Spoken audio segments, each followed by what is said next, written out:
morning. You could see me because of this, that I look creepy.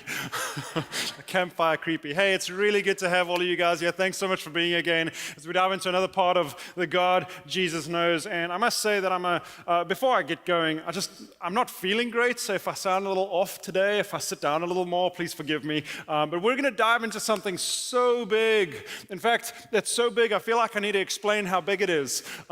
Because this idea, it's a massive idea that goes really deep into one of the core problems that we experience as humans. And if you're not a Christian and you're here today, I hope this makes sense. I'm guessing that if as we explain this idea that goes so deep into our hearts, and Christianity sort of gives this problem an explanation. My guess is that all of us as humans, because this is a human problem, not a Christian problem, this is a human problem, not just a problem for some of us. My guess is as Christianity sort of gives an explanation of what this issue is, I guess that most of us will go, that might make sense. So if you don't believe some of the stuff that I say today about Christianity, that's fine. Just think about this explanation, because I guess that it makes sense as to this big problem that all of us face in this world. We've seen throughout the series, we've been talking about this God that Jesus knows and how he sees God and how he experienced God. And sometimes we've got all these different misconceptions about God, and that he's angry with us and that he's mad at us and all these things. And what we found is that God is good, that he's generous, that he's trustworthy, that he's loving, and we've looked at all these things. So if you haven't heard some of the messages, I would love for you to go and check them out online or on the app, because we've really asked some big questions about who God is, and that continues into today as we look at what I think is one of our foundational problems as humans. So I'm going to dive straight into it and kind of throw a slide up that says what I think this problem is that we have, and then hopefully we can talk about it. Today, like I said, is going to dive really deep. We're going to look at a lot of scripture. I'm not going to be too practical today. That's next week. We're going to try and get really practical with what we talk about today. But this idea is just to kind of introduce this big idea, this big problem, and say, hey, did you know that Christianity actually has a solution that might make sense as we dive in? So the first slide I'm going to put up, I'm going to skip some of the first ones, but this is the problem of corruption. Let's go back one. The problem of corruption. This is what I want to talk about today. The problem of corruption. The problem that we find as human beings, that it feels like there's something wrong on the inside of us. This is something, whenever I talk about it, I always feel like I'm stepping on people's toes. And whenever I get off stage, people go, no, we know that there's something in us that's not quite right, that doesn't live up to our own expectations, that doesn't live up to our own ideals. And today I want to talk about that. What is that? Where does that come from? And does Christianity actually have a solution that could help in that? Does God have a solution? And how does he see this problem in us? To kind of define where we're going, I looked up the definition for corruption in Merriam-Webster's dictionary, and the third part, because corruption becomes political and leaders and all that stuff, but the third definition they give is really what we're trying to talk about, and that's this. Corruption is this. It's a departure from the original, or from what is pure. That the original was pure. The original was great. The original was meant to be this way. Corruption, when corruption comes in, it's a departure from that first most intended way of this thing being. Decay is another word used for corruption, that something has gone amiss, that something has been messed up, that this thing should have been this way, and now it's not because something happened in that. Let me ask you, who's ever bought a brand new car? Anybody? Yes, a brand new car. Don't you love that smell? Right? New car smell. I think they've got little air fresheners that are new car smell. You can get those. But isn't it beautiful? And you won't let your kids in the car, right? Because it's pure. It's original. It smells so good. And when you rev that car, and you drive, and the wheels just are nothing pulls to the left like this, because you've driven cars like that too before, right? And nothing jerks, and there's no rattles. It's just beautiful. Right? And you drive that car, and no food allowed in the car, no nothing. But the problem is, we live in Tampa near the coast. right? And the weather here is crazy on cars. And if you leave a car that was originally intended to be what? Beautiful. You know that feeling? It smells so good. It tended to drive so well, and you just drive down the road and you feel that engine moving so cleanly. There's no dirt, there's no muck, there's no nothing. When you open the door, the button doesn't stick like my key right now. My key on my car is like sticking, and I have to actually use the key. I can't push the button anymore because the key's sticking, and I'm like, come on, it's been corrupted. I don't like it anymore. And a new car is just stunning. But then, after a few years, and at the coast, sometimes rust begins to appear. And it's like, but if that was there right in the beginning, you'd hate that because it was pure and it was original and it was beautiful. But then years later, as you go by, you start getting used to the pull, and you know you just have to drive like this. You just keep having to do that. Or the engine just feels like there's gunk in the engine, and you know I had a car once, my first car I ever bought. It was crazy. It wouldn't, like if I stopped, it was a stick shift, and I'm using my left hand because I drove on the other side of the road. So this is just how you did it in South Africa. Okay, I'm not crazy. The car wasn't that bad. So as we were driving in South Africa, when I'd stop at the light, the car would die. So I'd have to learn to left foot clutch, right toe brake, right heel, rev the engine as I'm stopping at the car. And I got used to it because it was corrupted. It wasn't the original, it wasn't the pure, and it wasn't beautiful anymore, but I could drive that thing. The problem was when a sports car was next to me, they thought I was trying to race him. It was just a mess. But here's my point. My point is that the original, the pure, is awesome, is beautiful. We love it. You get in the car, you're proud. It's wonderful. It's great. It's awesome. It's beautiful. And then once corruption starts to set in, we feel like something's just not right. It doesn't perform like it's supposed to perform. It doesn't do what it's supposed to do. That silly clutch and engine dies when it's not supposed to die. It doesn't start on the first go. I don't know if we've had cars like most of you probably get rid of those and don't end up doing what I did. But the reality is when we get to that point, it's a mess. And we try to figure it out and try to go through life and try to drive where we need to drive because that's what we got, and we do it, but it's corrupted. Now here's the thing. Christianity teaches that, and I don't think Christianity needs to teach this, but don't you think it's true that for us, as we look at our lives, at humans, at people around the world, doesn't it feel like there's some gunk in the engine?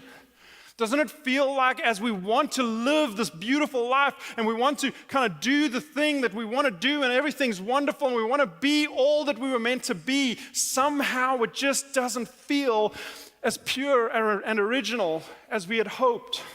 Somehow it just doesn't feel like it's there. Let me see if I can explain this better. And again, I'm going to do my best to explain this deep idea that affects every single one of us. And again, I don't know what you believe about God, and I don't know what you believe about how we got here, but Christianity teaches something really incredible. It teaches this, that when God created humans, when He made all of this, when He made us, He made it all beautifully. He made it original, and He made it pure, like that engine that would just hum. He made us as people who were filled with love, filled with kindness, filled with humility, filled with the desire to help others, filled with the selflessness that would bless others and help others and be there for others. We were made with, like I said, love and joy and peace, and all of that was just a resounding normal inside of us. There was no backstabbing, there was no bullying, there was no gossip, there was no anger that led to hurt. There was no self-centeredness that seems to drive our culture so much nowadays. There was not a self-gratifying drive that made me get what I want and when I want it now. That wasn't the internal drive that we as human beings had. The internal drive was dominated by love, and it was beautiful. It smelled like a new car. And it was wonderful when God made it all. Now, if you think about our world right now, you go, I can't even imagine that. I'm on social media and I see people making a comment about this, and I see the attack of character, the mess, the this, the that. I look at our politics and I go, oh my gosh, how on earth could there ever be humans that were not driven self-centeredly and self-gratifyingly? How on earth does that even make sense? It doesn't make sense to me, but imagine, isn't there something in us that goes, if only? If only everybody in our world was not driven by themselves and what they wanted and what I need now. If only everybody was driven to think more about those around them than about themselves. Whew, how would the world look? If only people were not driven, were driven to understand other people, to not think that my opinion is the only opinion and your opinion is not as valuable as mine.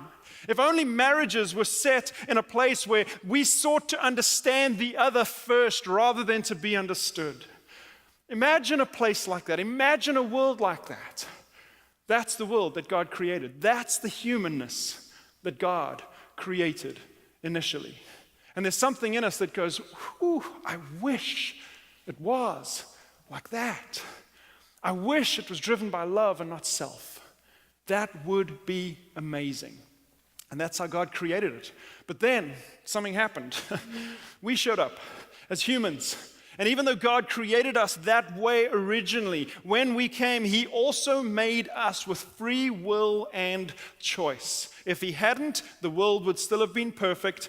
But if He hadn't, if we didn't have free will and choice, we could never love, we could never relate, we could never be fully human. And so He made us with free will and choice as well. And that free will and choice led to the first selfish, self-gratifying acts in history. And when humans chose to think more about themselves and hurt others and blame others originally, that's when corruption entered the human race.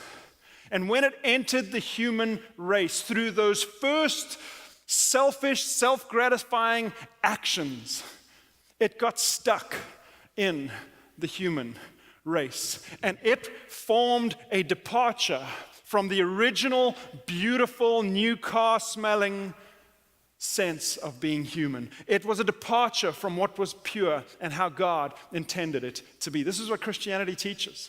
And that led to this world where we live now that seems to be full of decay. And that decay didn't only impact the world at large, but that decay impacted every human being born, including me and including you. Now, I don't know how that lands with you if I tell you that there's decay in your heart. That's like, whoa, thanks, Justin, I appreciate that. But let me ask you a question that I think, and again, I don't think we argue with this too much, because if we look into our own hearts, we know that things aren't all perfect. We know that.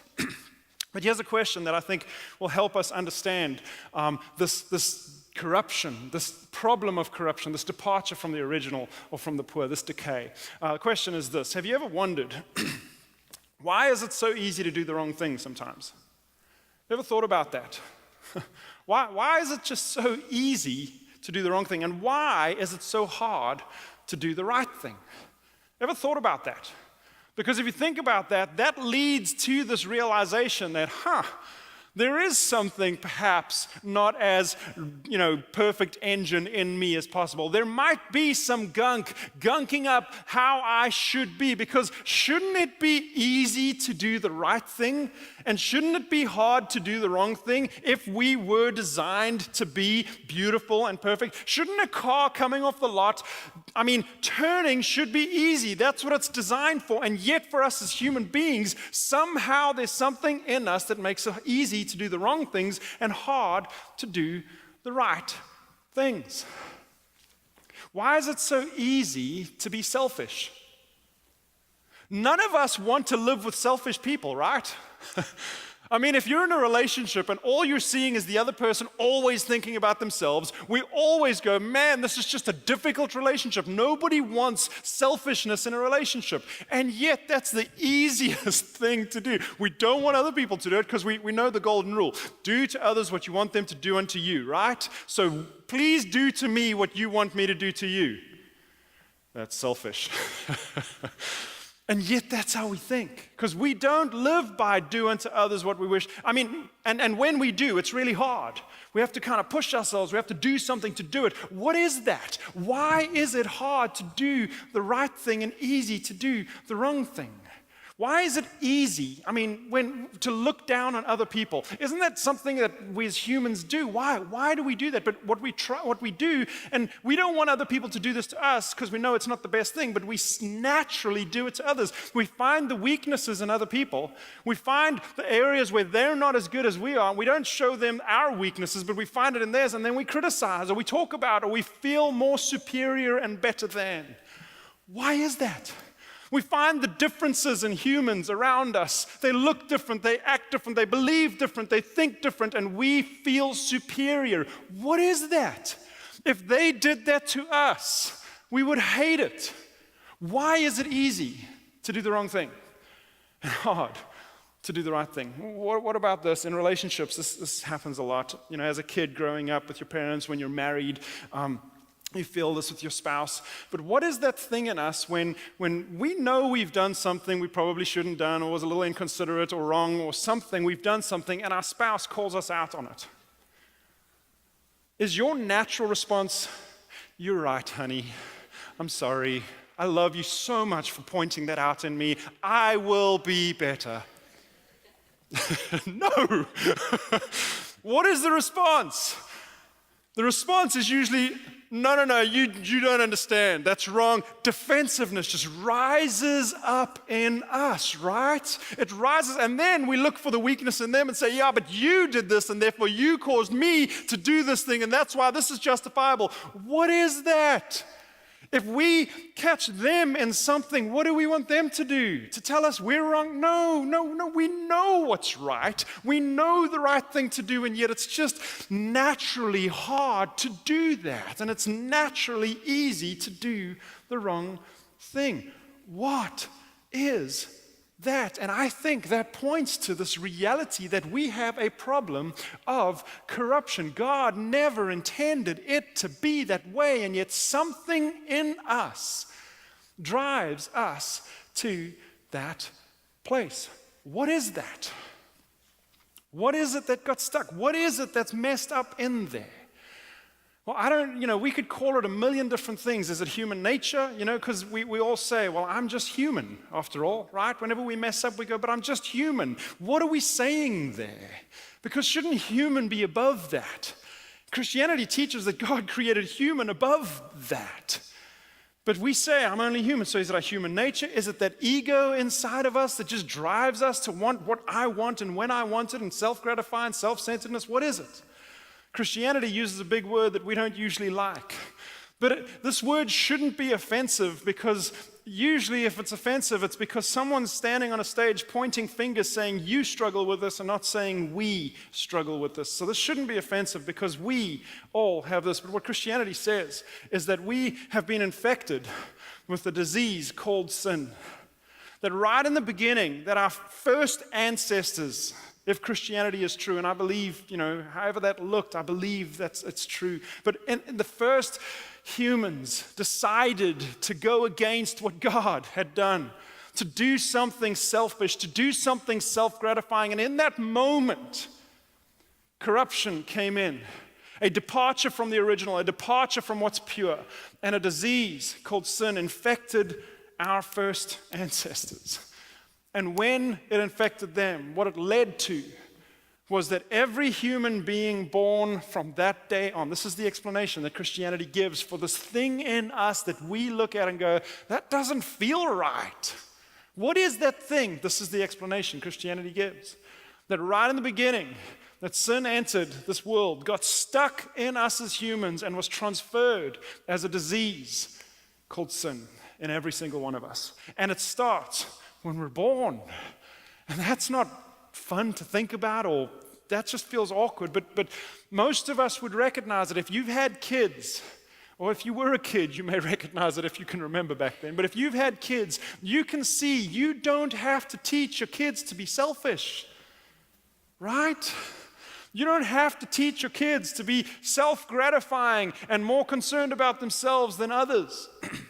I saw this as a reality, and I told this story a couple years ago now, and some of you may have heard this, but I saw this as a reality in my own kids' lives. One specifically, there was this moment that it was so different to anything I'd expected in my son.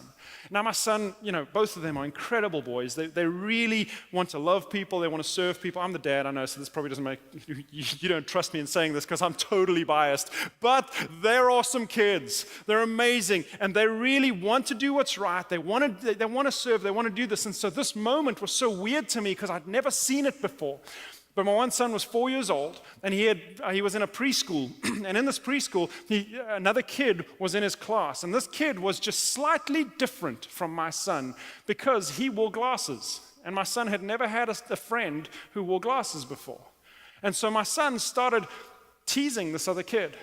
Started making fun of this other kid. And we didn't know at first, otherwise we would have spoken to him. But eventually the parents of the other kid let us know that this is happening in the class and that it was hurting their son, and can we do something about it? And we were shocked, and we were like, oh my gosh, is that happening? First got defensive, did the whole thing. Just kidding, we didn't. But, that came along, and so we were like, oh no, this is not great. So I had a conversation with my son, and I remember we went to a park, and we were sitting on a park bench, and he's a little kid sitting next to me on the park bench, and I'm talking to him, and I want to know what's going on. So I ask him, what's happening at school, and we eventually get down to it and find out what he's saying and what he's doing. And I said to him, do you understand that that's not right?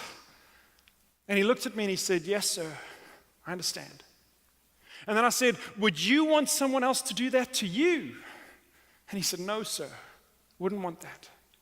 And then I asked him a question that made this idea of the reality that this thing is in us from a young age just blow up in my mind, and I realized, oh my gosh, it's there. I asked him, so why are you doing this? And I'll never forget it. In that moment, tears started running down his cheeks. And he said, I don't know. I don't know. And in that moment, I realized that right there, something confusing, something difficult, something not all there, something corrupt, something that has departed from the original, something that has departed from what's pure, is evident in every single one of us as humans, even this precious, precious child of mine. That we have the problem of corruption. And Christianity calls it the disease called sin.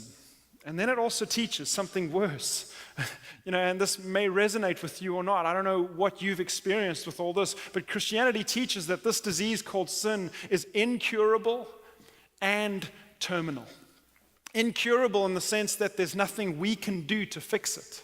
Last week we looked at justice and right and wrong and whether God judges sin and all that. And if you haven't heard that message, please go hear it. It's so important to understand who God is and what that is. But this, we're not talking about judgment. We're not talking about justice. We're not talking about punishment for sin. We're talking about the reality of what defines us as humans in a deep sense. What is there that drives us in so many ways? And what we found is that there's something, what Christianity teaches is there's something inside of us that pulls us towards the things we don't want to do and pushes us away from the things we do want to do, and it calls it sin. It's the problem of sin, this corruption from the original, from the pure. And it's incurable no matter what we do to try and fix that thing inside of us.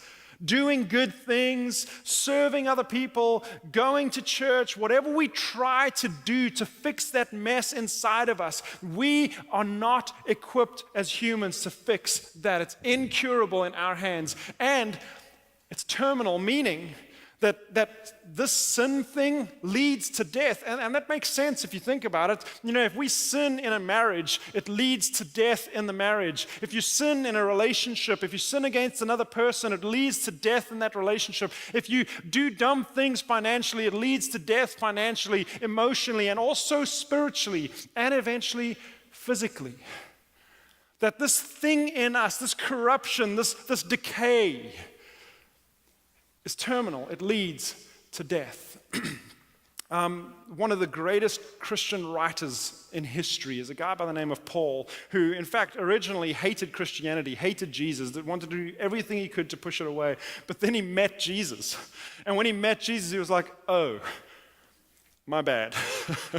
And then he became one of the greatest proponents of Christianity because he understood what happened and because he found an answer to this mess inside of him. And he explains Christianity so well in the book of Romans. He writes this letter to people living in Rome, and he explains this in Romans chapter 5, verse 12. He says, therefore, he explains what we've been saying, therefore, just as sin, that corruption, that decay entered the world through one man, talking about Adam, our original ancestors, and death through sin. Death comes from that. And in this way, death, and this is where it gets crazy, in this way, death came to all people because all sinned. That in some very real way, we were all born with this decay, this corruption, this mess inside of us. And then as a result, we made some poor decisions. All of us have made dumb decisions. All of us have done that. And sometimes that makes me mad because I look at them and I go, couldn't you just have fixed that? I wouldn't have had this problem. And then I realize I would have probably made the same decision. So Paul says that we all have this corruption, this thing, and death comes from that. And that means we are left as human beings with this massive, massive problem, which I'm calling the problem of corruption. It's real. I think whether you're a Christian or not, you see that, you experience that. You see it in the world, no doubt. But I think when we're quiet, we recognize, oh yeah, even if I try to do the right thing, even if I try to hide that mess in me, the reality is, yes, there is a mess in me. I recognize it. I recognize it. So what do we do though?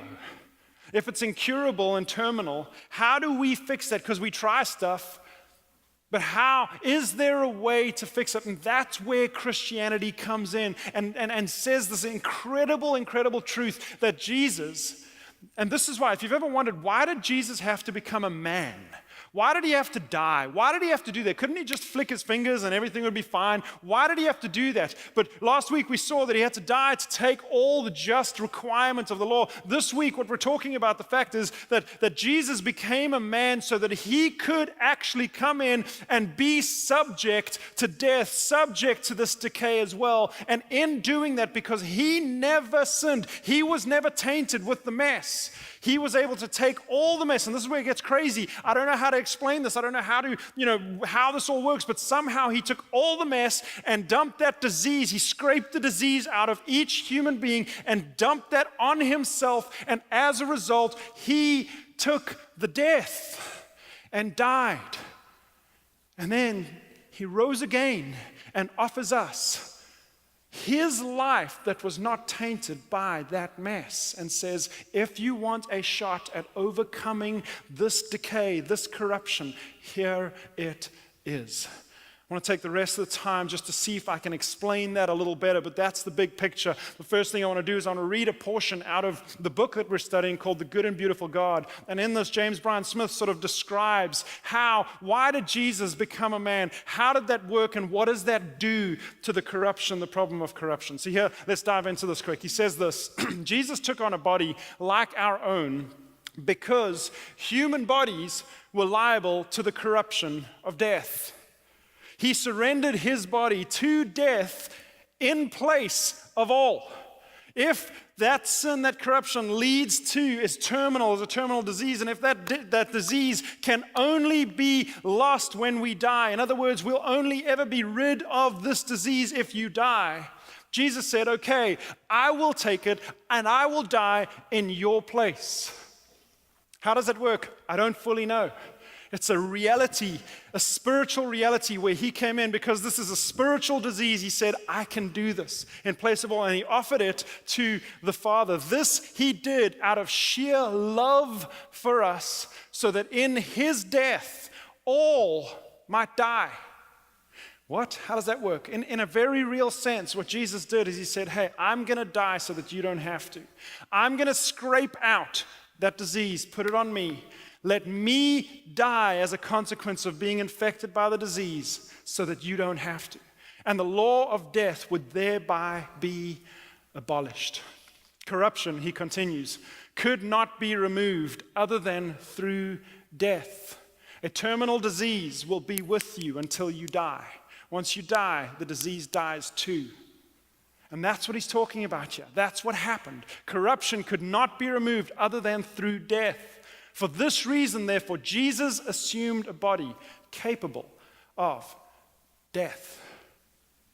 It was by surrendering to death the body which he had taken as an offering and a sacrifice, free from stain. That's the other side of it. The reason he could do this so powerfully is because he was not infected. This is why the virgin birth idea of Christianity is so important, because he was not infected by this disease called sin. And yet he came and said, give me everything. Put it all on me. He had free from stain, that he abolished death for his human brothers and sisters. So as we build this case, this big idea, and I hope it's making sense, it's crazy, but the idea is this, that humans originally were created beautiful, like that new car. It was beautiful. Then something happened and something entered in that corrupted us and made it hard for us to do the right thing and easy for us to do the wrong thing. And we all experienced that. And Jesus saw that, God saw that and said, I want to see something different. So I'm going to do something. I'm going to go and die and take the mess, take the consequences of that disease and let me die. Let's go back to Romans chapter 5, verse 12. Then I'm going to jump through this because he explains it more. Therefore, just as sin entered the world through one man and death through that sin, in this way death came to all people because all sinned. And then Paul says, but the gift is not like the trespass. The gift, the cure, my hope that I want to give you is not like the trespass. For if the many died by the trespass of the one man, let's go back, there we go. For if the many died by the trespass of the one man, how much more did God's grace and the gift, the cure, the hope that came by the grace of the one man, Jesus Christ, overflow to many. So he's trying to say, I know this is crazy, I know this is big, but here's what Christianity says. There is a cure. This thing that we can't change, there is a cure. But it had to come through me dying and rising again. He continues, for if by the trespass of the one man death reigned through that one man, Adam, how much more will those who receive, and that's the key, we got to say, okay, I trust you, thank you, I'll take the cure, who receive God's abundant provision of grace and of the gift of righteousness, which takes us back to that original intent, that original purity, the gift of righteousness, reign in life through the one man, Jesus Christ. How much more will it work? All of us were infected by the first sin. All of us can be cured by that gift that Jesus brought. He continues, for just as through the disobedience of the one, he says it over and over again. He understands this is, okay, wait, say it one more time, Paul. For just as through the disobedience of the one man, many were made sinners. People were made sinners. So also through the obedience of the one man, many will be made righteous. Told you it's deep. Told you it's crazy. But what he's saying is this. He's saying all of us are infected with a disease called sin. All of us have this problem of corruption. All of us, our engines don't work as well as we wish they would. And Jesus said, I want to help. And so Jesus came and died, scraped out the infection, scraped out the gunk in the engine, put it on him. He died, abolishing the death that comes from this terminal disease. And then he rose again and comes and stands in front of us and says, hey, if you'd like, I want to offer you the help. I want to give you the life that I lived, that you were not able to because of that stain, because of that sin. I want to give you that life and offer it to you so that there can be another way.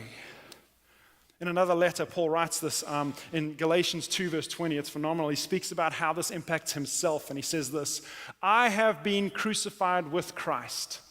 What is he saying? I no longer live. What does he mean by that? He says, I recognize that in Jesus dying, that thing in me, that disease in me, that part in me that was going to lead to death has been placed on him. And in his crucifixion, I've been crucified. That mess was killed. I've been crucified with Christ, and I no longer live, but Christ lives in me. Wait, what? So now there's that thing in me that drives me this way, drives me that way. No. The solution that Christianity, I know this is crazy, but this is what Christianity teaches. The solution that Christianity offers is, yes, I know there's that thing, but I want to put my life in you too. So there is another option. The life I now live in the body, I live by faith in the Son of God who loved me and gave himself for me. He says, I do not set aside the grace of God, what he did for me. For if righteousness, if I could fix me and bring me back to the original, if righteousness could be gained through the law, through doing right things, then Christ died for nothing. In other words, he's saying this: there's no way we as humans can fix our broken humanness. There's no way. But Christ died. Christ died so that we can have another way. And Paul says, I've been crucified with him. That part's died. And the life I now live, I live by faith in him, that he in some very real way offers me his life in me to strengthen me so that I can live the life that I even want to and that he wants for me. I put it this way, just as an explanation. If we trust what Jesus did for us, we move from being slaves to the corruption of sin to being filled with the life of him. And think about it. Jesus was one of the most incredible humans that ever lived. People who don't even like Christianity, don't believe that he's God or anything like that, look at him and say, wow, this guy was amazing. If only the world could be more like him. If only people could be more like him, it would be beautiful. And he says, hey, there's this drive in you. I can give you another drive. I can help you. I can put my spirit, if you will, in you and help you live this world so that we can get that wheel that's turning that way back to the middle, so we can do that. Paul goes on, and at the risk of reading too much scripture in one morning, I'm sorry, but I really want to show you what Paul said about this. I want to show you in the next chapter, he just goes crazy with this idea. So I want to read a few more verses. He says this, or don't you know that all of us who were baptized or accepted or believed in Christ were baptized into his death? Did we ever think about that? No. When you trust him, something in you dies, is what he's saying. We're baptized into his death. We were therefore buried with him through baptism into death, in order that just as Christ was raised from the dead through the glory of the Father, we too may have a new life. So often we think Christianity is just about learning to do Christian things. And maybe if I learn to do enough Christian things, I can fix this issue in my heart. That's not what Christianity is. Christianity is a death to the old me and a birth of the new me. It's crazy, but that's what God promises. That's what Jesus made possible. He continues, for if we have been united with him in death, in a death like his, we will certainly also be united with him in a resurrection like his. That there is another hope in life. And then he says this, he gets specific. For we know that our old self, that old mess, that thing that was corrupted, that thing that is driven that way, was crucified with him.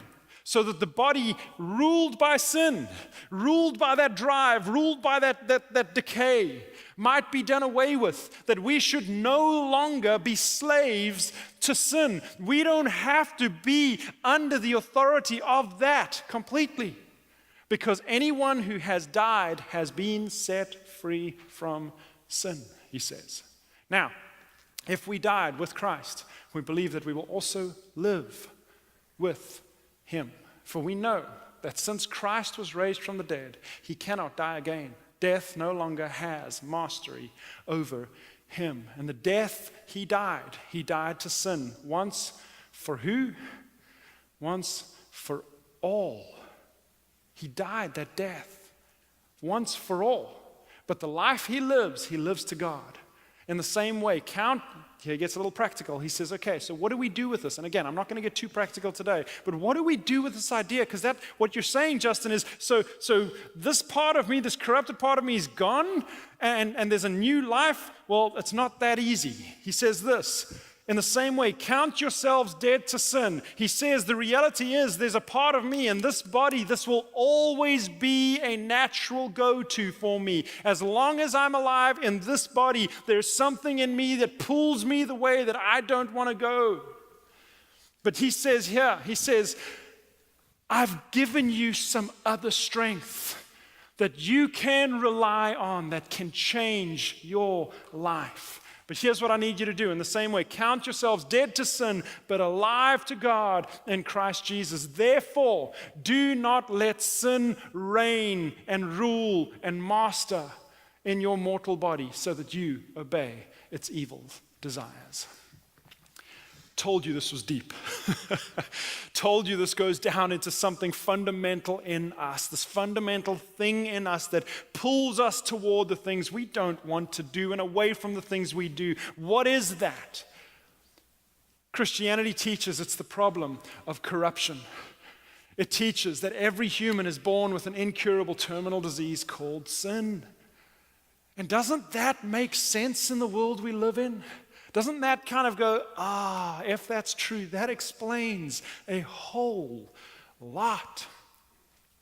But then Christianity offers a solution. Not a solution that'll cure all of our bad, wrong desires because I know me.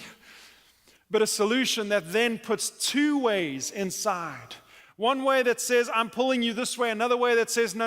I want to pull you towards where you actually want to go. I'm pulling you towards being more like Jesus. And I can tell you, and many of you sitting here, if you've accepted that help, you can testify, you can say, you know what? There is something in me that draws me towards being the best me that I could possibly be. There is something in me. This stuff that I was pulled towards the whole time, yes, there's still the temptation. Yes, there's still the thought. Yes, I've still got that in me. But there's something else that goes, it's different. There's a different strength. There's a different hope. There's a different life. It's easier to be humble. It's easier to trust. It's easier to do what He has called us to do. So, the reality is every human has been born with that thing, but if we accept, if we accept what Jesus did for us, we move from being slaves to the corruption of sin to being filled with the life of Him.